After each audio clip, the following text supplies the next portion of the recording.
As uncertain times have impacted us, I think it's safe to say everybody needs that one thing in their life to keep them sane, and for me, it's been going down the rabbit hole of film and filmmaking.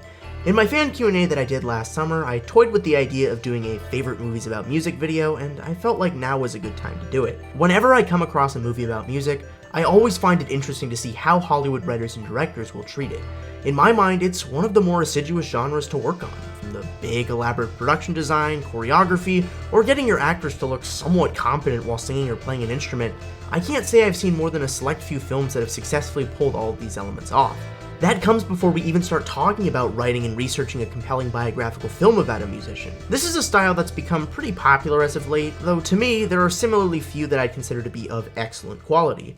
For this video, I wanted to take a look at two major categories of music movies, biopics and feature-length films about it. I thought musicals were a bit of a gray area, and while there are tons of great ones out there, I decided not to talk about them here. But before this plane takes off, I gotta introduce my co-pilot. What's up, y'all? My name is Jordan, back again like I never left, and I'm just here to talk about a few movies that are about music. I love film and I love music, and when it comes to just the subject about movies and music, it's the best of both worlds for me. So thank you to Bazz for having me be a part of this segment. This was great to even rethink the moments of music films that I have seen. So it really means a lot to be a part of this, and I'm glad I was able to do it. The first movie on this list is Amadeus by Milos Forman. Although it's been criticized over the years for inaccurately telling Mozart and Antonio Salieri's respective life stories, I see it more in the realm of revisionist history. It does what it needs to do and remains entertaining by showing the rivalry between the two composers. It's a beautiful, heartbreaking, and occasionally laugh-out-loud hilarious ode to the greatest composer of the classical era. It depicts the process of how somebody that has the weight of the world on their shoulders makes meaningful art. From the first time that I saw it, it became one of my favorite films that I've ever seen. Being a YouTuber, especially a small one, you're always asking yourself that one question. Is my art good enough to post on my channel? I think watching this movie changed my perspective on that in a heartbeat. More importantly, very few films rival the incredible production value, acting, screenplay, and direction that Amadeus has. I don't even think I need to talk about the music that's featured in this film because it's just that iconic. If you're not a big classical music fan to begin with, I still think you should give Amadeus a watch for what it does from a cinematic standpoint. You won't regret it. So the first film I'm going to discuss is Get On Up. This is the biopic about music legend James Brown, and it stars Chadwick Boseman. Me personally, James Brown made a heavy impact on me with Get On Up. Chadwick Boseman, may he rest in peace, had such an interesting transition from playing Jackie Robinson previously to then playing James Brown. He dedicated time to learn James Brown's dance moves. I can't remember if he was able to sing quite like James Brown or if he had to try to figure out how to sing, but even so, the dance moves and him really giving his full-fledged potential in this film, Chadwick Boseman gives an incredible performance, and I personally love when it has James Brown narrating, talking about his impact in music. I could go on all day about how James Brown is a pioneer even in hip-hop, and I think anyone who's a hip-hop head would definitely agree with me on that. And it's a biopic that I feel like doesn't get talked about enough, so definitely give it a watch. The second film I'm going to discuss is a film that I'm very, very, very happy that I was able to see in theaters, and that was Straight Outta Compton. Straight Outta Compton is the biopic about NWA. Look, I don't know where this would rank in some people's favorite music biopics, but for me, I would probably put this in my top 2. I do think this is a really well-made film. It was even in my top 10 favorite films of 2015. Seeing this in a theater with a huge crowd of hip-hop fans and music fans alike, there was not a better feeling than seeing this story on screen, always hearing about them as a kid because of my dad, who was a fan of NWA.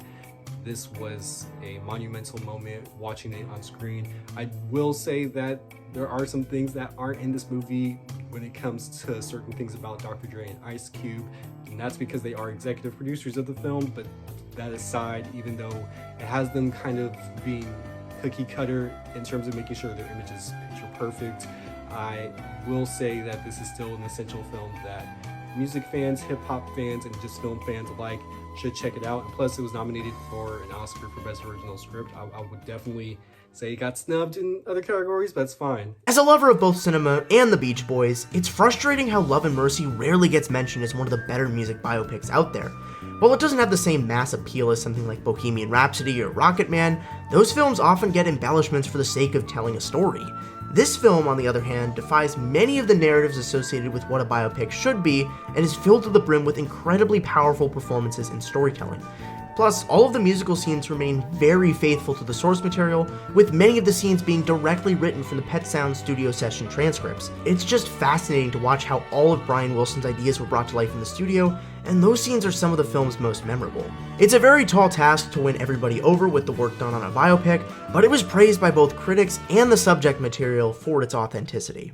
Straight Outta Compton. That's definitely my favorite hip-hop biopic, but for the biopic that is probably my most favorite is definitely Ray, which was released in 2004. All in all, this is definitely my favorite Jamie Foxx performance. This is the performance that got Jamie Foxx an Oscar, and rightfully so, because the best way I can describe it is Jamie Foxx didn't play Ray Charles, he was Ray Charles. Everything from his body movement with the piano, the way he was singing in the movie. I mean, if not for nothing else, this movie is the reason why Jamie Foxx ended up on Gold Digger by Kanye West, because while Kanye did sample a Ray Charles sample, he got Jamie Foxx, who played Ray Charles, to sing the exact same words that Ray Charles did for I Got a Woman. So it's just funny how that even happened, how that record got made. But this is a film that is an essential just for all music fans alike, and I do encourage everybody to watch it.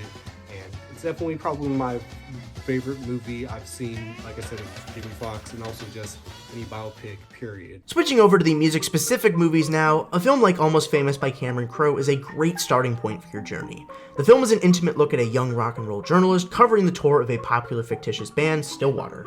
And for once, we get to see what life on a tour looks like on the big screen. The people you meet, the sights you see, and above all, the lasting experiences that you make. What creates the further bond of intimacy in this film is the semi-autobiographical notes sprinkled in here. As a teenager, Crowe was actually a writer for Rolling Stone, and I think that helps bring this film to a whole new level. I also want to point out that Almost Famous does a great job of representing how much of a love-hate relationship exists between bands and press, something that I relate to pretty much all too well.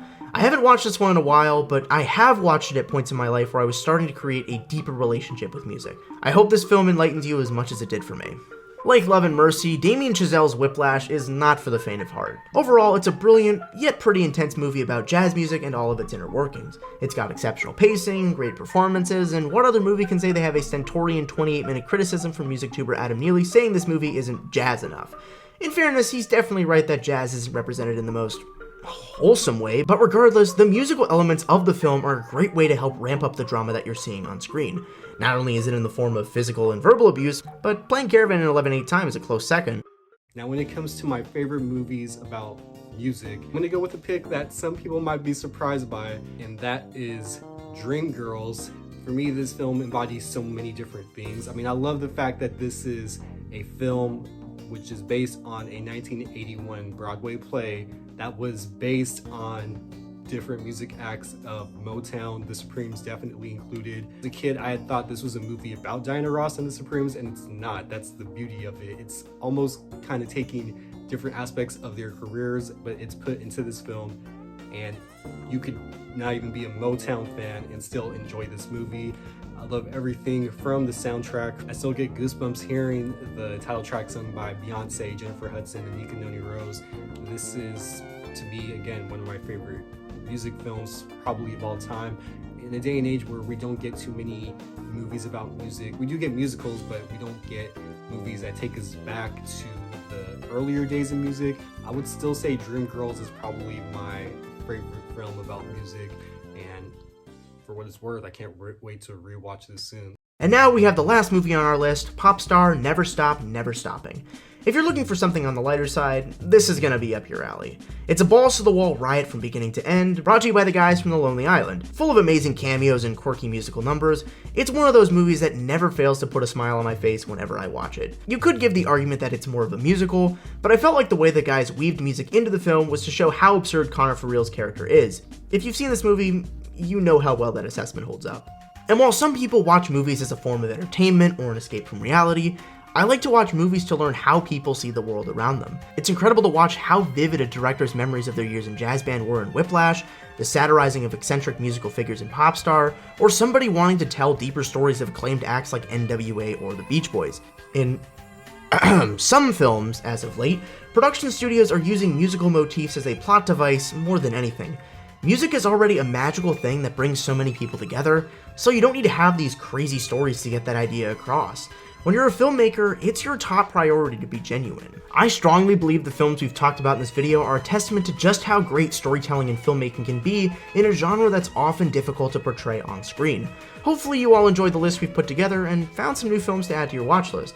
If there were any ones you think we missed, make sure you drop them all down in the comments before you head out. Thanks again for watching, and we'll see you on the next one.